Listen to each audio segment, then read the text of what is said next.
ಅದರ ಬಗ್ಗೆ ಜಿಲ್ಲಾಧಿಕಾರಿಗಳಿಗೆ ಸಂಪೂರ್ಣವಾಗಿ ನಾನು ವೀರೇಂದ್ರ ಹೆಗ್ಗಡೆಯವರ ನಾಯಕತ್ವದಲ್ಲಿ ಇರ್ತಕ್ಕಂಥ ಧರ್ಮಸ್ಥಳದ ಸಂಘಗಳು ಇಲ್ಲಿವರೆಗೆ ಯಾವುದೇ ಒಂದು ಕಂಪ್ಲೇಂಟ್ ಬಂದಿರಲಿಲ್ಲ. ಮೊನ್ನೆ ಇದು ಮಳವಳ್ಳಿನಲ್ಲಿ ಕಂಪ್ಲೇಂಟ್ ಪ್ರಾರಂಭ ಆಗಿದೆ. ನರೇಂದ್ರ ಸ್ವಾಮಿಯವರು ಕೆಲವು ವಿಚಾರವನ್ನು ಮಾತನಾಡಿದ್ದಾರೆ. ಸೊ ನಾನು ಆ ವಿಚಾರದಲ್ಲಿ ಕೆಲವರು ಮಾಹಿತಿ ಪ್ರಕಾರ ಬೇರೆ ಮೈಕ್ರೋ ಫೈನಾನ್ಸ್ನಿಂದ ಆಗಿರ್ತಕ್ಕಂಥದ್ದು ಧರ್ಮಸ್ಥಳ ಸಂಘದಿಂದ ಅಲ್ಲ ಅಂತೇಳಿ ನನಗೊಂದಷ್ಟು ಜನ ಬಂದು ಮಾಹಿತಿ ಕೊಟ್ಟಿದ್ದಾರೆ.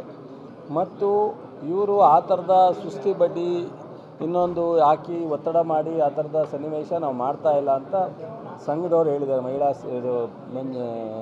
ಧರ್ಮಸ್ಥಳ ಸಂಘದವರು ಬೈ ಚಾನ್ಸ್ ಯಾವುದೇ ಇರಲಿ, ಸಾರ್ವಜನಿಕರು ಈ ಥರದ್ದು ಪ್ರತಿಭಟನೆ ಮಾಡಿದ ಮೇಲೆ ಈ ಥರ ಒಂದು ಆತ್ಮಹತ್ಯೆ ಪ್ರಕರಣ ಆದಮೇಲೆ ನಾವು ಅದನ್ನು ನೆಗ್ಲೆಕ್ಟ್ ಮಾಡೋದು ಬೇಡ ಅಂತೇಳಿ ಜಿಲ್ಲಾಧಿಕಾರಿಗಳಿಗೆ ಮತ್ತು SP ಅವರಿಗೆ ಸೂಚನೆ ಕೊಟ್ಟಿದ್ದೀನಿ.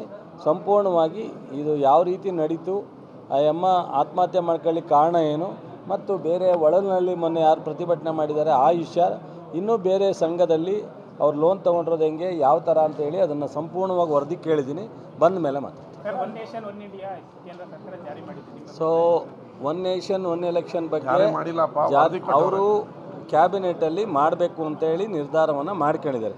ಅದಾದಮೇಲೆ ಸೊ ಅದಕ್ಕೆ ಒಂದು ಪೂರ್ಣ ಪ್ರಮಾಣದ ಸ್ಟ್ರಕ್ಚರ್ ಕೊಡಬೇಕು. ಸ್ಟ್ರಕ್ಚರ್ ಕೊಟ್ಟಾಗ ಪಾರ್ಲಿಮೆಂಟಲ್ಲಿ ಚರ್ಚೆ ಆಗುತ್ತೆ.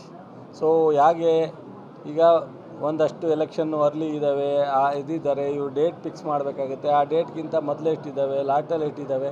By chance one nation one election ಮಾಡಿದ್ಮೇಲೆ ಆ ಮಧ್ಯೆ ಒಂದು ಎಲೆಕ್ಷನ್ ಆದಮೇಲೆ ಮಧ್ಯದಲ್ಲಿ ಯಾವುದಾದ್ರು ಕಾರಣಕ್ಕೆ ಉಪಚುನಾವಣೆ ಆದರೆ ಏನು ಮಾಡಬೇಕು, ಈ ಥರದ್ದೆಲ್ಲ, ಸೊ ಡಿಸಾಲ್ವ್ ಆದರೆ ಏನು ಮಾಡಬೇಕು, ಇದೆಲ್ಲ ಇದೆ.